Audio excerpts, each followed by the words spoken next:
The Miami Dolphins play the Buffalo Bills at home, 1 o'clock Thursday, November 6th. Set to be 85 degrees, probably going to feel like 87 degrees on that sideline. Do the Dolphins have a chance?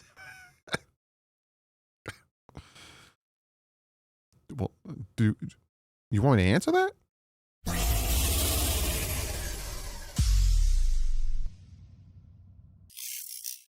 What is up, Finn fans?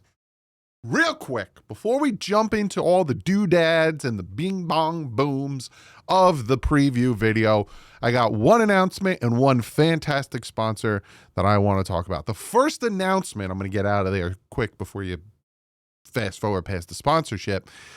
So I was having conversations with some people on the collective comment section, and I came up with a fantastic video idea for tomorrow. Plus, Rich Eisen also had a fantastic conversation that I want to react to tomorrow. So you're getting a special video tomorrow that really made me think having this conversation with these people. Again, people think that I take the hate I get on the collective personal and that it really bothers me. It doesn't. Actually, I like having conversations with people who have difference of opinion than me. It helps me think, but it also helps me be like, apparently people aren't listening to me. And also, you know, if people are really good at it, it makes me laugh. Like the good haters and the good trolls, and it makes me laugh. I'm like, that was good. That's a good one. So tomorrow, we are going to talk about something involving Tua Tagovailoa, and we're going to react to Rich Eisen because they also talked about the Miami Dolphins. But first, I want to shout out a new sponsor. We've had them before, not him, but them. And with, you know, Black Friday coming up and Christmas coming up, these guys are fantastic, and they have something new. So check them out. It's Ekster. Shout out to today's sponsor, and that is Ekster. If you haven't heard about Ekster before, they have these fantastic slim fit wallets with the tracker and all that good stuff. And now they even have stuff for your luggage. Let me talk real quick about these wallets. Now they have the very sleek design, which I use myself constantly, with this very, very innovative pop-up. Don't steal my identity. Money clip, all that good stuff. They also have the Parliament wallets. Look at the different colors. Black, blue, a nice brown leather. Again, same pop-up design. Inside, you got the leather, hold more. Very, very sleek design. Environmentally premium leather. Extra pockets, holds up to 12 cards and cash. Also, all of these wallets block RFID. And you might be like, what is that? That's the wireless, you know, someone can come by and scan your information off your cards and stuff. Nah, not with these bad boys. Not with these bad boys. They also have the Finder card. And you might be saying to yourself, what's the Finder card? You take the Finder card, right? You put in your wallet. Boom, it's in your wallet. Boom, it's right there behind my money. You find a card.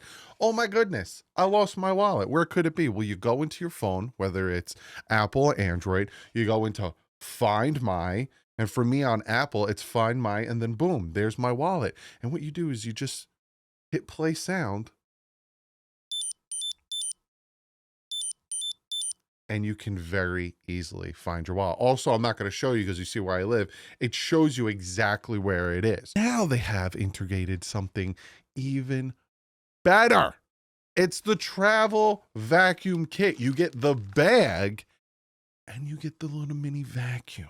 It's very, very easy to use. You take all your clothes 3 times. The amount can very easily be taken and vacuumed out with this little doodad. 60% more space, a portable pump, a module bag. This is anti-rip nylon, hygienic packaging, waterproof anti-leak zipper, protecting clothes from spills, doubles as a laundry bag at the end of the trip, and it's available in 1 to 2 to 4 bags. All come with the pump. So go check them out. Click the link in the description. And if you click the link in the description and you use the promo code Douglie, you get an extra 10% off at checkout. And up until November 10th, you get 35% off. So their fall sale of 35% off. And if you use the promo code Douglie, you get an extra 10% off. That is 45% off if you click the link in the description and you use the promo code Douglie. Go check them out. Go grab yourself one of these fantastic wallets. Grab yourself the tracker card. Grab yourself the luggage bag. Shout out to Ekster. And again, I use it from my own wallet. Very, very, very great stuff. Again, go check them out. Really, shout out to Ekster for sponsoring the video. And go grab yourself some. I use it myself. So let's jump into this. We are going to obviously start with injuries, breakdown. Then we'll look at the sleeper over under, see, who's getting some love, who's not, and then PFF. So we're going to start with the injuries here. And we'll start with the Miami Dolphins. List is kind of long, but like I usually do, let's get rid of the full because they don't really matter. And you see here we got 3 did not practices in Rasul Douglas, D. Estridge, and Chop Robinson. Those 3 most likely are not going to play. Rasul Douglas dealing with a foot ankle injury. I'm hearing it's his big toe, which again, footing, I don't know, the foot. But I'm hearing it's fine. He's going to be okay, but probably not going to play this week, maybe the following week in Madrid. D. Estridge is dealing with a shoulder injury, and then Chop Robinson is in concussion protocol. He most likely won't play this week, but he will play next week, which means we have some, pass rushers we're going to have to bring up. You got Judon and Chubb, and then we'll probably bring up Quentin Bell or something like that. And then the limiteds are Bradley Chubb, Ashton Davis, Ollie Gordon, Julian Hill, and then Ifatu Melifonwu went from did not practice to limited, and then Sealer was a limited. But the only ones I'm probably concerned about is Rasul Douglas and D. Estridge and Chop Robinson. Then you look at the Buffalo Bills, and they're a little banged up. Get rid of the full. They're a little banged up. You got Christian Benford, who's dealing with a groin injury. He went from limited to did not practice. You have AJ Espinoza, concussion protocol for 2 straight days. He's probably not going to go. Sam Franklin popped up, did not practice with an illness. And then you have Shaq Thompson, the linebacker, who has a hamstring. He did not participate. Everyone else from Joey Bosa, James Cook to Teron Johnson to Daquan Jones went from did not practice to limited. So they're banged up. They're a little banged up. You kind of, if you went back, you saw the injury against the Chiefs, how James Cook someone fell. Like when he got tackled, he tweaked his ankle.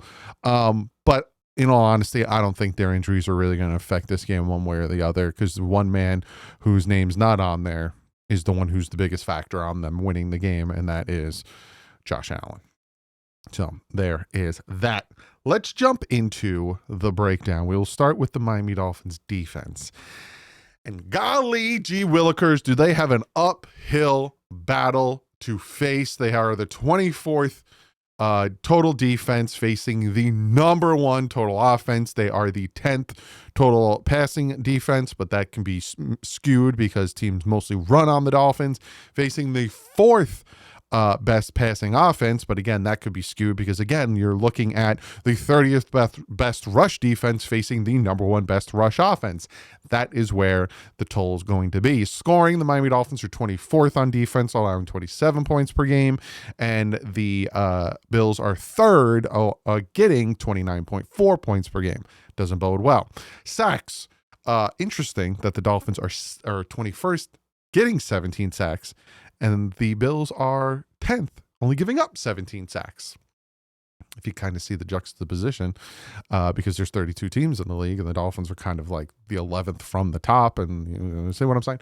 Anyway, third down defense, they are 25th, allowing 42.6% of third downs to be converted, and the Bills are 5th, converting 45.7%. Again, you can kind of see the juxtaposition.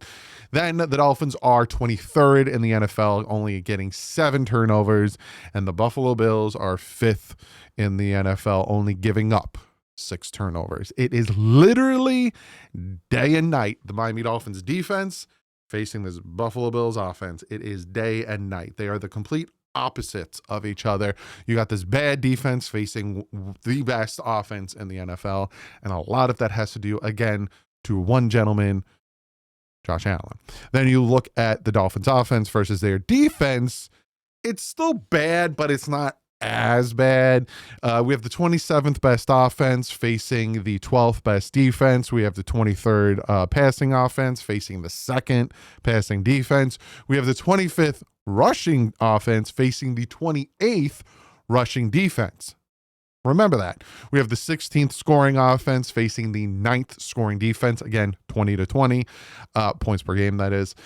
We are the 16th best offensive line, I guess you can say, allowing 20 sacks. They are the 8th best defense, getting 25 sacks. We were at one point a long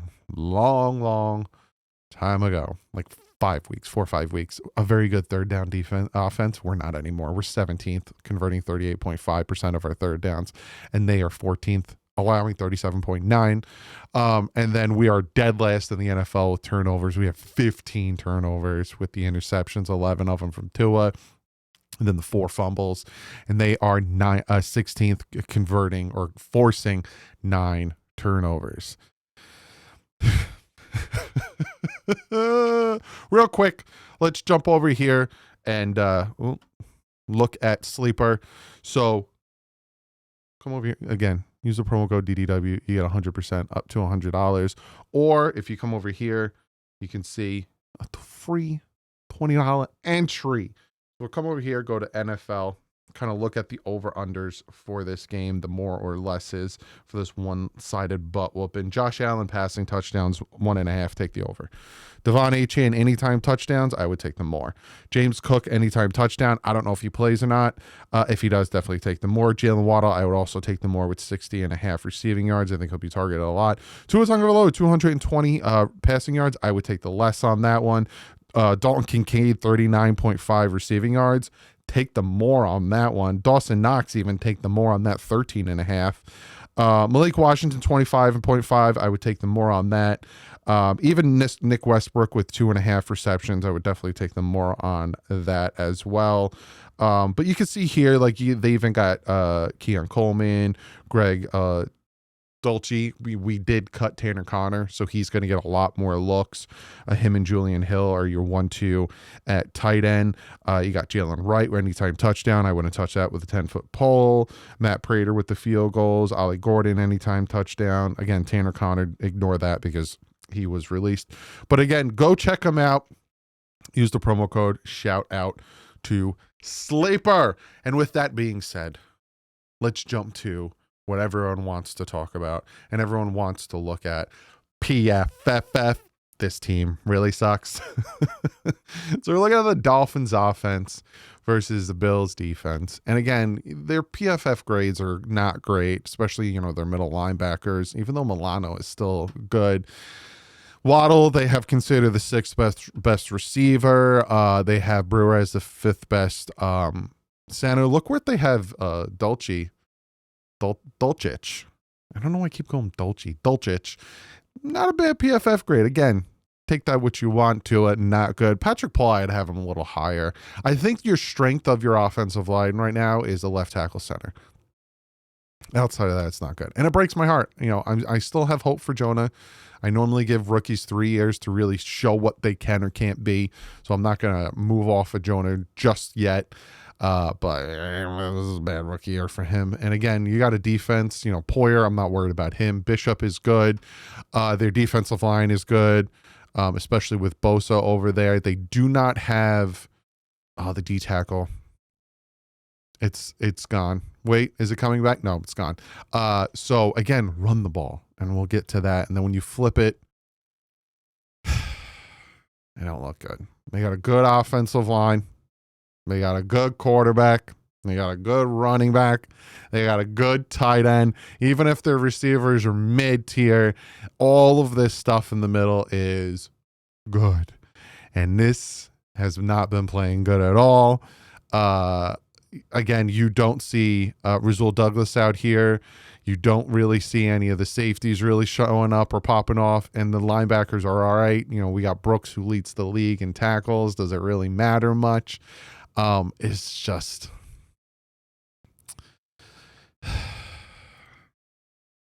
anyway. let's talk about the 5 things that the Miami Dolphins have to do. They have to do these things. If they do not do these things, they're going to lose this game. These things they have to do if they want a chance at this game. A chance to shock the world. They beat Buffalo and they lose the next, 8 games after that, I think. Well, they have a bye, so 8 games after that. I don't care.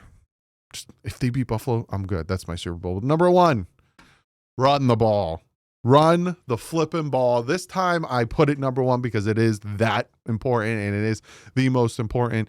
They are not a good run defense at all. You should be able to focus on that. Our offensive line is bad at pass protection. They are very good at run blocking with that steam ahead of them, especially Jonah with the run blocking, Brewer with the run blocking, Patrick Paul with the run blocking. Run the ball. Because you know what? When you run the ball and you take your time and you matriculate down the field and a binkity bonkity boonkity, keep Josh Allen on the sideline. And if you can somehow get into a situation where you're down by 2 or down by whatever, and all you got to do is either kick a field goal or score a touchdown to win the game, and you could just run the ball right down the field, boopity boop, and then dinking and dunking it. Just methodically move that ball down the field and score with no time left. That's how you can win the game. Now, will they run the ball? I don't know. Mike McDaniel loves to abandon the run. Look at what he did against the Baltimore Ravens when you had a great 3-headed monster against the Atlanta Falcons, and then Jalen Wright was inactive. They want to see what Taj can do. Unfortunately, Taj fumbled the ball, but unfortunately, so did Malik Washington. So it's like, I don't know. But again, to me, the number 1 thing you need to do is you need to run the ball. Bills' defense is not great at stopping the run. Number 2, you need a perfect game. And you're like, what do you mean a perfect game? No penalties, no turnovers, no fumbles. You lost to the Bills the first time because of the roughing the kicker from Sealer and because of the interception from Tua Tagovailoa. If those 2 things do not happen, there is a good chance, I would even say a 50-50 chance, that the Dolphins would have won that game in Buffalo, which is crazy. This is your Super Bowl. For real. To the Dolphin fans and to the Miami Dolphins and even to Mike McDaniel, this is your Super Bowl. You come out and you beat Buffalo, it don't matter. Your season's over. But all of a sudden, you're like, we beat you. And they're like, we still suck. Yeah, but we still beat you. This sucky team beat you. Tua finally beat Buffalo. Besides that week 3 game. Was it week 2 or week 3? Week 3, because week 2 was the Baltimore Ravens game. We beat you. Suck on that. But you got to have a perfect game. No shanking punts, no missing field goals, no taking too long to get the play in, no challenging on stupid things that shouldn't be challenged, no calling timeouts when they're not needed. Perfect game. Number 3, we need the best of Tua. The best. Like, I got the Foo Fighters song stuck in my head. Give it the best of Tua. We need the best. We need the Tua that played last year in Buffalo. What was that, like week 10? He had such a good game, marching them down the field, scored the tying touchdown with a play where he evaded pressure and hit Jalen Waddle. It was beautiful. And then obviously on defense, we had the roughing from Poyer, put him in field goal range, and he hit a 61-yard field goal. We need the best of Tua. We need him to have that Chicago Bears, Detroit Lions of 2022, Baltimore Ravens. Like, we need that Tua. When he comes out and you're just like, whoa, why don't we see this more often? Because we're at that point with Tua where we're like, oh, fantastic. This was fun. Why don't we see it? Like, it's not even like we're happy about it. Like the Falcons game, we're not like, yeah, he's back. We're all like, why aren't you doing this more often? We're like annoyed with the fact that he can play at a level and he just doesn't do it. We're at that point with him. But that's what we need from Tua. If you want any chance to beat Buffalo, you need that Tua. Number 4, you got to limit Dalvin Cook. James Cook, sorry. You got to limit Josh Allen.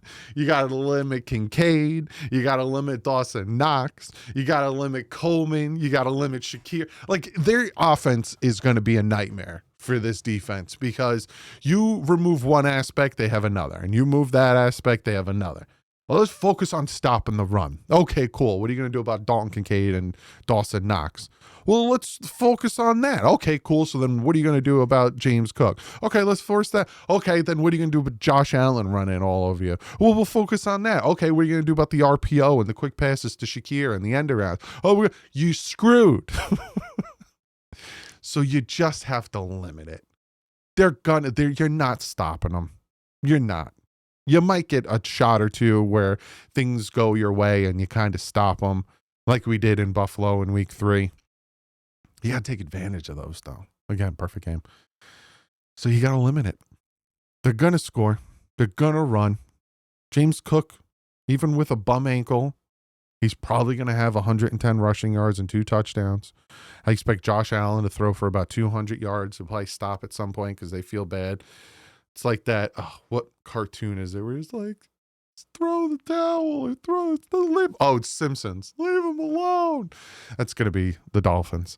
Got to limit. And finally, Mike McDaniel's job. Now, I don't think if they lose to Buffalo, he gets fired. I could be wrong, right? But I don't think so because then he has to go to Madrid. And I don't think they're going to make a coaching change before the Madrid game. Could be wrong. If you get embarrassed, like I'm talking embarrassed, so you get embarrassed 3 times in 4 games, maybe, but I don't think so. I don't think, and again, I do think he doesn't make the season at the end of the season, like some have reported. I don't think so, but I don't think this is the time. I think he'll go to Madrid. After Madrid, anything's up on the table. But Mike McDaniel needs to coach like his job depends on it. And you're starting to see that, right? You saw his anger from the false start on 4th and 1 that pushed us back to 4th and 5, and then Patterson missed the field goal. You saw the frustration and the anger from that. Like, he's like, come on. Like, but here's the thing, my man. And they got rid of like the basketball thing in the practice or the locker room. They got rid of all these things. It's too little too late, my man. You're 2-7.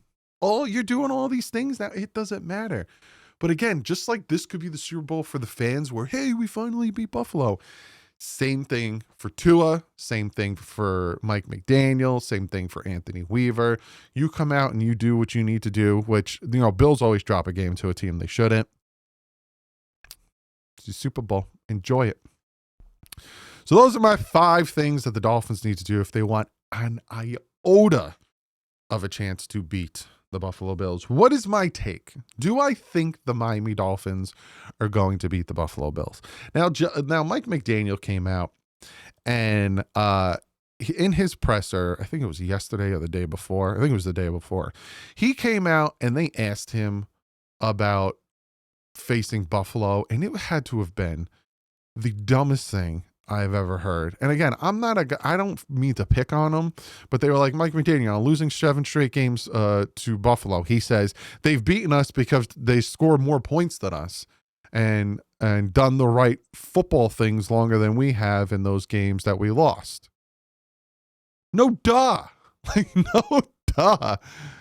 Like, they beaten us because they scored more points than us. That is the most John Madden thing I've ever heard in my entire life. And I was like, that is the dumbest thing I ever said. And somebody was like, well, what would you have said? Or what did you want him to say? And I wrote this. This is what I would say, right? If I'm the Miami Dolphins head coach, this is what I would say if someone was like, hey, man, you know, you've lost to the Buffalo Bills 7 straight times now. Like, what's your thoughts on it? And this is what I wrote in the tweet. The Bills are one of the best teams in the league. And to beat them, you have to bring your best. Those 7 games, we did not. But Sunday is a chance to do it. That's what I would have said. I literally tweeted that out on November 5th. That's what I would have said. You know, they've been beating our butts and they've been getting the best of us. And to beat them, you have to be the best, because to be the best, you have to beat the best. And this Sunday, we can prove that if we change that or not. But no, that's not what he said. He said some stupid stuff like, to win the game, you have to win the game and not lose the game. I don't think the Dolphins are going to win this game. I think it's going to be like when the Bills faced the Panthers. I have the Dolphins losing to the Bills 40-10. I think they get shellacked. Now, last time I said they get shellacked, they won. It was against the Atlanta Falcons. And then when I said it will be close, it'll be a shootout, it'll come down to which team's defense makes the stop, we got shellacked by the Baltimore Ravens. So maybe we, again, turn it around and we beat Buffalo. I don't think so. I think we lose 40-10. And I think that last touchdown is garbage time. So I think going into like 10 minutes left in the game, we're down like 40-3. And I think Quinn Ewers is in there. They should activate Quinn Ewers. Why are you putting Zach Wilson in there? Who gives two craps about Zach Wilson? Should never sign Zach Wilson in the first place. We all worked up. The man's not even here. Chris Greer's not here anymore. But comment below. Let me know what you guys think. Do you think we have a chance? Well, any given Sunday. So obviously there's a chance. But what's your thoughts on this game? Again, shout out to Ekster. Go check them out if you want to get yourself a fantastic wallet. I love using my wallet. Super sleek and easy. Shout out to Sleeper. And I will see you tomorrow with a special Saturday video talking about Tua and reacting to some things I'm hearing. So, it's going to be fun. I'll see you tomorrow. College football. But I'll be up early with you. But like usual, stay classy. Effins up.